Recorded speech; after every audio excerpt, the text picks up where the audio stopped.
நாட்டில் முதல் முறையாக லேசர் ஆஞ்சியோபிளாஸ்டி மதுரையில் உள்ள மீனாட்சி மருத்துவமனை அறிமுகம் செய்துள்ளது. இது தொடர்பாக நடைபெற்ற செய்தியாளர் சந்திப்பில் பேசிய டாக்டர் செல்வமணி, தீவிர மாரடைப்பு ஏற்பட்ட நோயாளிகளுக்கு மார்பு வலி ஏற்பட தொடங்கியதிலிருந்து 6 மணி நேரங்களுக்குள்ளும், மருத்துவமனைக்கு வந்து சேர்ந்ததிலிருந்து 1 மணி நேரத்திற்குள்ளும் சிகிச்சை அளிப்பது அவசியம் என்றும், நேரம் செல்ல செல்ல இரத்த உறைக்கட்டியின் சுமையும் பாதிப்பும் அதிகமாகிவிடும். இத்தகைய சூழலில் லேசர் ஆஞ்சியோபிளாஸ்டி மிக சிறப்பாக பயன்படக்கூடியதாகும் என்றும் தெரிவித்தார். நாமக்கல் மாவட்டம் ராசிபுரம் அடுத்த நாமகிரிப்பேட்டை அரசு மேல்நிலைப் பள்ளியில் 8ஆம் வகுப்பு பயின்ற மாணவி ஒருவர் பள்ளி விடுதியில் தங்கி படித்து வந்தார். இந்நிலையில் மாணவிக்கு திடீரென காய்ச்சல் ஏற்பட்டதை அடுத்து மாணவியின் பெற்றோர் நாமகிரிப்பேட்டை ஐயப்பன் நகரில் உள்ள சீனு என்பவரிடம் சென்று காட்டி ஊசி போட்டு உள்ளனர். இதில் மாணவிக்கு மயக்கம் ஏற்பட்டதாக கூறப்படுகிறது. பின்னர் உடனடியாக நாமகிரிப்பேட்டை அரசு மருத்துவமனையில் சேர்க்கப்பட்டு சிகிச்சை பெற்றார். இதுகுறித்து மாணவியின் தந்தை கொல்லிமலை பெரக்கரை நாடு பகுதியைச் சேர்ந்த சரவணன் மருத்துவ அதிகாரிகளிடம் புகார் தெரிவித்தார். அவர்கள் சீனுவிடம் விசாரணை நடத்தியபோது அவர் மருத்துவம் படிக்காமல் அப்பகுதியில் வீடு வீடாக சென்று ஊசி போடுவதும் மாத்திரை கொடுப்பதும் தெரியவந்தது. இதனையடுத்து போலி மருத்துவர் சீனுவை போலீசார் கைது செய்து சிறையில் அடைத்தனர். இந்நிலையில் மாவட்ட மலேரியா அலுவலர் கர்ணன், மாவட்ட கொள்ளை நோய் தடுப்பு அலுவலர் சதீஷ்குமார் ஆகியோர் சம்பந்தப்பட்ட விடுதிக்கு நேரில் சென்று விடுதியின் சுகாதாரம் குறித்து ஆய்வு நடத்தினர். முன்னாள் முதலமைச்சர் கலைஞர் நூற்றாண்டு விழாவை முன்னிட்டு திருவாரூரில் உள்ள கலைஞர் கோட்டத்தில் திமுக இளைஞரணி சார்பில் என் உயிரினும் மேலான என்ற தலைப்பில் கலைஞர் பற்றிய பேச்சுப் போட்டி சட்டமன்ற உறுப்பினர் பூண்டி கலைவாணன் தலைமையில் நடைபெற்றது. இப்பேச்சுப் போட்டியில் சிறப்பாக பேசிய இளம் பெண் இளைஞர்களுக்கு ஊக்கப்பரிசு மற்றும் சான்றிதழ்கள் வழங்கப்பட்டது. மயிலாடுதுறை மாவட்டம் சீர்காழி அருகே டி மடல்மேடு கிராமத்தைச் சேர்ந்த மாவீரன் மற்றும் சக்தி ஆகிய சிறுவர்கள் இருவரும் ஒரே பள்ளியில் 4ஆம் வகுப்பு படித்து வந்தனர். பள்ளி விடுமுறை என்பதால் மாவீரன் மற்றும் சக்தி ஆகிய இருவரும் பக்கத்து கிராமமான காரைமேடு கிராமத்தில் உள்ள சுக்கான் குளத்தில் நண்பர்களுடன் குளத்தின் கரையில் உள்ள ஆலமரத்தின் விழுதுகளில் தொங்கிக் கொண்டு குளித்து விளையாடிக் கொண்டிருந்தனர். அப்போது 5 பேர் கரையேறிய நிலையில் 2 சிறுவர்களை மட்டும் காணாமல் அதிர்ச்சியடைந்த சக நண்பர்கள் கிராம மக்களிடம் தகவல் தெரிவித்துள்ளனர். பின்னர் அனைவரும் ஒன்று சேர்ந்து குளத்திற்கு வந்து தண்ணீரில் இறங்கி தேடி பார்த்து உள்ளனர். இதனையடுத்து தகவல் அறிந்து சம்பவ இடத்திற்கு வந்த தீயணைப்புத் துறையினர் குளத்தில் சேற்றில் சிக்கியிருந்த மாவீரன் மற்றும் சக்தி ஆகிய இருவரின் உடல்களையும் மீட்டனர். இதுகுறித்து வைத்தீஸ்வரன் கோவில் போலீசார் வழக்கு பதிவு செய்து விசாரணை மேற்கொண்டு உள்ளனர். சிறுவர்கள் தண்ணீரில் மூழ்கி இறந்த சம்பவம் காரைமேடு கிராமத்தில் சோகத்தை ஏற்படுத்தியுள்ளது. திருச்சி டிசைன் ஓவியப்பள்ளி சார்பில் சித்திரங்கள் பேசும் சட்டங்களின் சரித்திரம் ஓவிய கண்காட்சி தனியார் திருமண மண்டபத்தில் ஓவியப்பள்ளி தாளாளர் மதன் தலைமையில் நடைபெற்றது. 3 நாட்கள் நடைபெறும் இந்த ஓவிய கண்காட்சியில் 33 இளம் ஓவியர்கள் பங்கேற்பில் 133 ஓவியங்கள் இடம்பெற்றுள்ளன. இந்த கண்காட்சியை நீதிபதி சந்துரு திறந்து வைத்தார். இதனைத் தொடர்ந்து செய்தியாளர்களிடம் பேசிய அவர், பாலியல் சீண்டல்கள் தொடர்கதையாக நடந்து வருவதாகவும், பெண்களுக்கு வேலை செய்யும் இடத்தில் பாதுகாப்பு இல்லை என்ற பிரச்சினை வெகு நாட்களாக உள்ளதாகவும், அரசு பல்வேறு சட்டங்கள் நடைமுறைப்படுத்தினாலும் அது எதிர்பார்த்த பாதுகாப்பு வழங்க முடியவில்லை என்றும் தெரிவித்தார். தொடர்ந்து இந்த மாதிரி பெண்களுக்கு வேலை செய்கிற இடத்துல பாதுகாப்பு இல்லைங்கிற பிரச்சனை ரொம்ப வருஷமாக இருக்குது. அரசாங்கம் பல சட்டங்கள் கொண்டு வந்தால் கூட நடைமுறையில் அதெல்லாம் எஃபெக்டிவாக இல்லை. அதனால் இப்போ சுப்ரீம் கோர்ட் ஒரு புது ஹை பவர் கமிட்டி அமைச்சிருக்காங்க. இந்த சட்டங்கள்லாம் தாண்டி வேறு என்ன செய்ய முடியும் அப்படிங்கிறத யோசிக்கிறாங்க. ஒரு விஷயம் என்னென்னா, ஒரு சம்பவம் நடக்கும்போது ஒரு சட்டம் வந்துடுது. ஆனால் அதுக்கு பிறகு அந்த சட்டம் எப்படி நிறைவேறுதுன்னு பார்த்தா அது நிறைவேறது போதுமான திருப்தி இல்லை. இப்போ இந்த சுப்ரீம் கோர்ட் அப்பாயின்ட் பண்ண கமிட்டி இதை என்ன சொல்ல போகிறாங்கன்னு 15 நாள் டைம் கொடுத்துருக்காங்க. அந்த கமிட்டியோடைய ரெக்கமெண்டேஷனை சுப்ரீம் கோர்ட் அரசாங்கத்துக்கு உத்தரவு போடுவாங்கன்னு நினைக்கிறோம். அது வந்த பிறகு தான் அது எவ்வளோ எஃபெக்டிவாக இருக்குதுன்னு தெரியும். தஞ்சை மாவட்டம் கும்பகோணத்தில் மேலகாவேரி KMS நகரில் போலி மது பாட்டில்கள் தயாரித்து விற்பனை செய்யப்படுவதாக திருச்சி மத்திய நுண்ணறிவு பிரிவு காவல்துறையினருக்கு ரகசிய தகவல் கிடைத்தது. அதன் பேரில் KMS நகரில் உள்ள ஒரு வீட்டிற்குள் நுழைந்து சோதனை செய்த போலீசார் போலி மது பாட்டில்களை தயாரித்துக் கொண்டிருந்த சையது இப்ராஹிம், அன்பு செல்வன், கொலஞ்சியம் ஆகிய 3 பேரை கைது செய்து அவர்களிடம் இருந்து 250 லிட்டர் சாராயம், 560 போலி மது பாட்டில்கள், தமிழக அரசை போன்று அச்சடிக்கப்பட்ட போலி ஸ்டிக்கர்கள் ஆகியவற்றை பறிமுதல் செய்தனர். தொடர்ந்து அவர்களிடம் நடத்தப்பட்ட விசாரணையில் கடந்த 3 மாதங்களுக்கு முன்பு வீட்டை வாடகைக்கு எடுத்து பாண்டிச்சேரியில் இருந்து சாராயத்தை வாங்கி வந்து அதனை 180 மது பாட்டில் போன்று போலியாக தயாரித்து அதில் தமிழக அரசின் ஸ்டிக்கர்களை போலியாக தயாரித்து ஒட்டி விற்பனை செய்து வந்திருப்பது தெரியவந்துள்ளது. இதனையடுத்து கைது செய்யப்பட்ட 3 பேரையும் கும்பகோணம் நீதிமன்றத்தில் ஆஜர்படுத்தி சிறையில் அடைத்தனர். தேனி மாவட்டம் உத்தமபாளையம் அருகே உள்ள கோகிலாபுரம் ஊராட்சி பகுதியில் உள்ள கள்ளங்கிக்குளம் கண்மாய்க்கரை பகுதியில் சுமார் 50க்கும் மேற்பட்ட குடும்பங்கள் கடந்த 60 ஆண்டுகளுக்கும் மேலாக சொந்த வீடு கட்டி வாழ்ந்து வருகின்றனர். இந்த பகுதியில் உள்ள நீர்நிலை புறம்போக்கு இடத்தை காலி செய்து தரும்படி அரசு சார்பாக பொதுப்பணித்துறையினர் அப்பகுதியில் வசிப்பவர்களுக்கு நோட்டீஸ் வழங்கியுள்ளனர். இதனையடுத்து அப்பகுதி மக்கள் மாவட்ட ஆட்சியரிடம் சென்று மாற்று ஏற்பாடுகளை செய்து தரும்படி கோரிக்கை மனு அளித்த நிலையில் அதனை அதிகாரிகள் ஏற்று எந்தவித நடவடிக்கையும் எடுக்காமல் ஆக்கிரமிப்பு குடியிருப்புகளை அகற்ற முடிவு செய்துள்ளதாக கூறப்படுகிறது. இதனால் அப்பகுதியில் குடியிருக்கும் மக்கள், பள்ளி மாணவ மாணவிகள் சுமார் 40க்கும் மேற்பட்டோர் தாங்கள் அதிகாரிகளுக்கு அளித்த மனு மற்றும் 25 ஆண்டுகளாக வீட்டு வரி கட்டி வரும் ரசீதையும் வைத்து ஆர்ப்பாட்டத்தில் ஈடுபட்டனர்.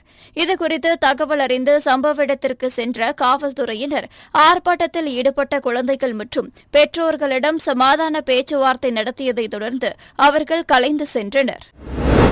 தூத்துக்குடி மாவட்டம் கோவில்பட்டி அருள்மிகு பூமி தேவி நீலாதேவி சமேத அருள்மிகு சுந்தரராஜ பெருமாள் திருக்கோவிலில் கும்பாபிஷேக விழா நடைபெற்றது.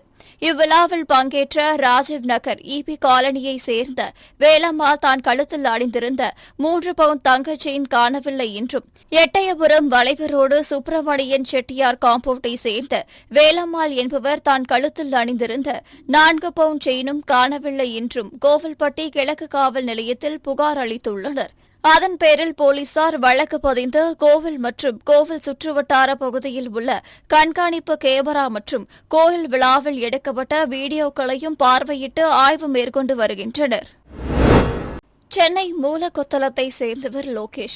தனியார் நிறுவனத்தில் பணிபுரிந்து வரும் இவர் பணி முடிந்து புறநகர் ரயிலில் வீடு திரும்பிக் கொண்டிருந்தார்.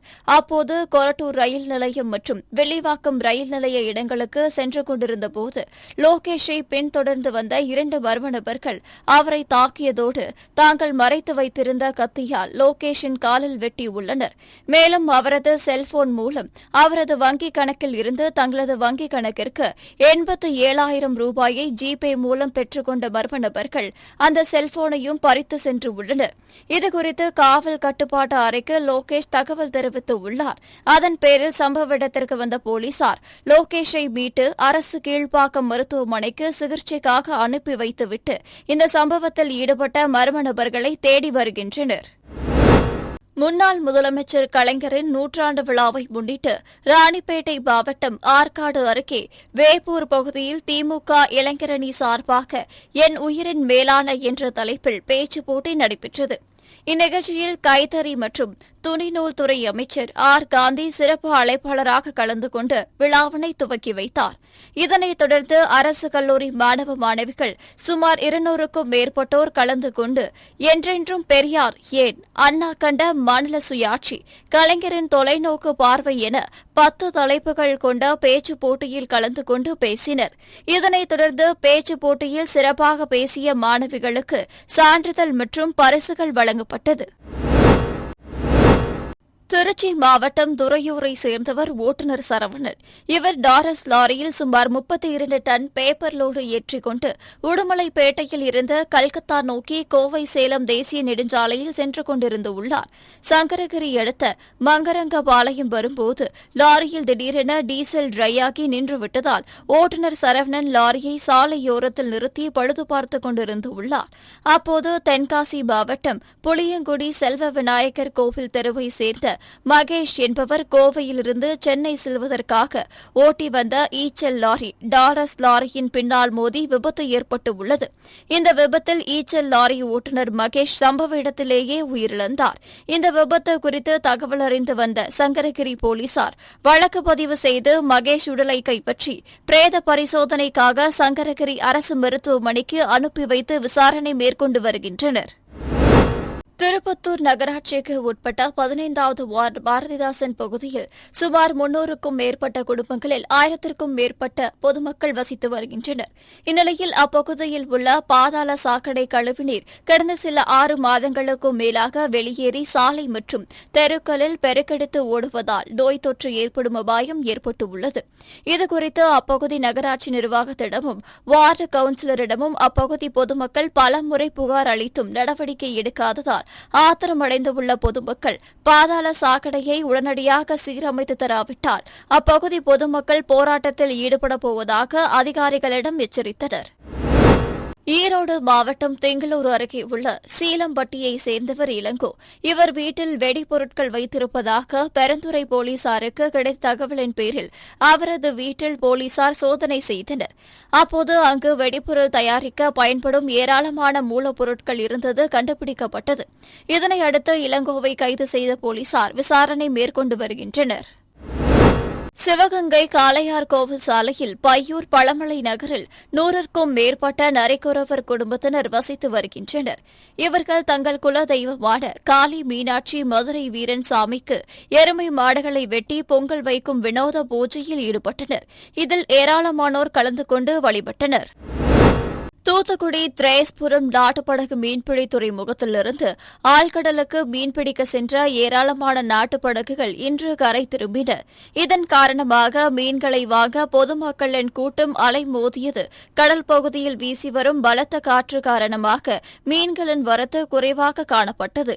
இருந்தபோதிலும் வெளிநாடுகளுக்கு ஏற்றுமதி செய்யப்படும் தோல் பாறை மீன்கள் அதிக அளவு கிடைத்ததால் மீனவர்கள் மகிழ்ச்சி அடைந்தனர். தூத்துக்குடி திரேஸ்புரம் பேசுறோம். இவங்க காற்று ஜாஸ்தியாக போனால் மீன் வரத்து கொஞ்சம் குறைவா இருக்கு.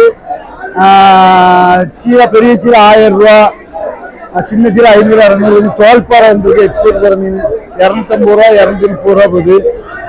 சூரை கேரை சூரை 100 ரூபா, கேரை 150 ரூபா, கடவரால் 500 ரூபா, குருவா 400 ரூபா, கலவா 300 ரூபா, தம்பா 300 ரூபா, பண்டாரி 400 ரூபா. அதில் விலை மீன் 500 600 400 300 200 சைஸுக்கு தகுந்தாப்புல விலை மீன் ஒவ்வொரு மீனும் ஒவ்வொரு விலை. சாலை வட்ட 1500 600 சேஷன் 1000 ரூபாய் போகுது. அப்படி ஒவ்வொரு காத்துக்கு தகுந்தாப்புல விலை போகுது. மீன் கொஞ்சம் வருது, மக்கள் எடுக்கலாம். தூத்துக்குடி பேசுவோம். ஆசிரியர் தினத்தை முன்னிட்டு சென்னை பல்லாவரத்தில் உள்ள வேல்ஸ் பல்கலைக்கழகத்தில் கற்பித்தலில் புதுமையை புகுத்தி வரும் பள்ளி ஆசிரியர்களை கௌரவப்படுத்தும் விதமாக வேல்ஸ் டீச்சர்ஸ் எக்ஸலன்ஸ் அவார்டு வழங்கும் நிகழ்ச்சி நடைபெற்றது. இதில் சிறப்பு விருந்தினராக மருத்துவ மற்றும் மக்கள் நல்வாழ்வுத்துறை அமைச்சர் மா சுப்பிரமணியன் கலந்து கொண்டு தமிழகம் முழுவதும் இருந்து பள்ளி மாணவர்களுக்கு புதுமையை புகுத்தி வரும் தேர்வு செய்யப்பட்ட 1000 ஆசிரியர்களுக்கு விருதுகளை வழங்கி கௌரவித்தார். பின்னர் நிகழ்ச்சியில் பேசிய அவர் டோக்கியோவில் நடைபெற்ற ஒலிம்பிக்கில் வேல்ஸ் பல்கலைக்கழகத்தை சேர்ந்த வருண் தாக்கூர் கலந்து கொண்டு இந்த பல்கலைக்கழகத்திற்கு மட்டுமல்ல தமிழ்நாட்டிற்கும் இந்தியாவிற்கும் பெருமை சேர்த்துள்ளதாக தெரிவித்தார். டோக்கியோவில் நடைபெற்ற ஒலிம்பிக்கில் வேல்ஸ் குடும்பத்தைச் சேர்ந்த மாணவர் வருண் தாக்கூர் என்பவர் கலந்து கொண்டு இந்த பல்கலைக்கழகத்திற்கு மட்டுமல்ல தமிழ்நாட்டிற்கும் இந்தியாவுக்கும் பெருமை சேர்த்திருக்கிறார். இதனால் கலந்து கொள்கிற அந்த வாய்ப்பை பெற்றிருக்கிறார். மருத்துவத்துறைக்கு பொறுப்பேற்றிருந்தாலும் பள்ளிக்கல்வி துறையில் நடைபெறுகிற நிகழ்ச்சிகளில் கலந்து கொள்வதை நான் பெருமை மிகுந்த நிகழ்ச்சியாகவே கருதுகிறேன். காரணம், இந்த ஆசிரியர்களை பாராட்டுகிற நிகழ்ச்சியாக இருந்தாலும் மாணவர்களுக்கு அந்த மாணவர்களை பாராட்டுகிற அந்த நிகழ்ச்சிகளாக இருந்தாலும் பள்ளிகளில் விளையாட்டு போட்டிகளில் வெற்றி பெற்று செல்லுகிற அந்த இளைய சமுதாயத்தினரை பாராட்டுகிற நிகழ்ச்சியாக இருந்தாலும் உண்மையில் அதில் பங்கேற்பது என்பது என்னுடைய வாழ்நாள் கடமையாகவே நான் கருதி அதை செய்து கொண்டிருக்கிறேன். மாணவிகளுக்கு மட்டுமே புதுமை பெண் என்கின்ற திட்டத்தின் மூலம் 1000 ரூபாய் தந்து கொண்டிருப்பதை பார்த்து மாணவர்களும் சார்பிலும் மாண்புமிகு தமிழ்நாட்டின் முதலமைச்சரிடத்தில் கோரிக்கை வைக்கப்பட்டது. மாண்புமிகு தமிழ்நாட்டின் முதலமைச்சர்கள் கடந்த 20 நாட்களுக்கு முன்னால் கோவையில் தொடங்கி வைத்தார்கள். அந்த திட்டத்தின்படி இனிமேல் மாணவர்கள் ஏறத்தாழ 3,28,000 மாணவர்களுக்கு 360 கோடி ரூபாய் மதிப்பீட்டில் இனிமேல் மாணவர்களுக்கும் மாதந்தோறும் அரசு பள்ளிகளில் படித்த மாணவர்களுக்கும் அரசு நிதி உதவி பெறுகிற பள்ளிகளில் படித்த மாணவர்களுக்கும் மாதந்தோறும் 1000 ரூபாய் உயர்கல்விக்கு வழங்கப்படும் என்று அறிவித்து அந்த திட்டத்தையும் இந்த ஜூலை மாதத்திலிருந்து செயல்படுத்திக் கொண்டிருக்கிறார். நாமக்கல் மாவட்டம் பில்லா கவுண்டம்பட்டி பகுதியைச் சேர்ந்த காளியப்பன் என்பவர் காரில் தனது குடும்பத்தினருடன் மயிலாடுதுறை மாவட்டம் திருவெண்காடு கோவிலுக்கு சென்றுள்ளார். அப்போது வழியில் நாராயணபுரம் முத்துமுனீஸ்வரர் கோவில் எதிரில் உள்ள ஆலமர நிழலில் அமர்ந்து தாங்கள் கொண்டு வந்த உணவை சாப்பிட்டு உள்ளனர். அப்போது அந்த மரத்தில் கூடு கட்டி இருந்த மலை தேனீக்கள் அவர்களை கடித்து உள்ளது. இதில் காளியப்பன் மற்றும் அவரது உறவினர்களான உதயச்சந்திரன், கலாவதி, தினேஷ், சுதர்ஷன், ஜனா, தமிழரசி ஆகிய 7 பேர் காயமடைந்தனர்.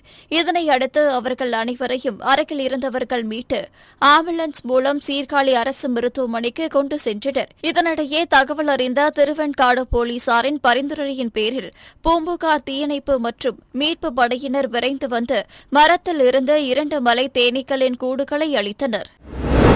திருச்சி மாவட்டம் முசிறி அருகே பைத்தம்பாறை அரசு மேல்நிலைப்பள்ளி வளாகத்தில் மக்களுடன் முதல்வர் திட்ட முகாம் நடைபெற்றது. இம்முகாமிற்கு முசிறி சட்டமன்ற உறுப்பினர் தியாகராஜன் தலைமையேற்று முகாமை துவக்கி வைத்து நலத்திட்ட உதவிகளை வழங்கி பார்வையிட்டார். இதனைத் தொடர்ந்து முகாமில் கலந்து கொண்ட பொதுமக்கள் வீட்டுமனை பட்டா, புதிய குடும்ப அட்டை, நில அளவை, முதியோர் உதவித்தொகை உள்ளிட்ட பல்வேறு கோரிக்கைகளை குறித்து சுமார் 650க்கும் மேற்பட்டோர் மனுக்களை அளித்தனர். முகாமில் வருவாய்த்துறை, வேளாண்மைத்துறை, மின்சாரத்துறை, காவல்துறை, மருத்துவத்துறை, கூட்டுறவு மற்றும் வீட்டு வசதித்துறை உட்பட அரசு சார்ந்த பல்வேறு துறை அலுவலர்கள் கலந்து கொண்டனர்.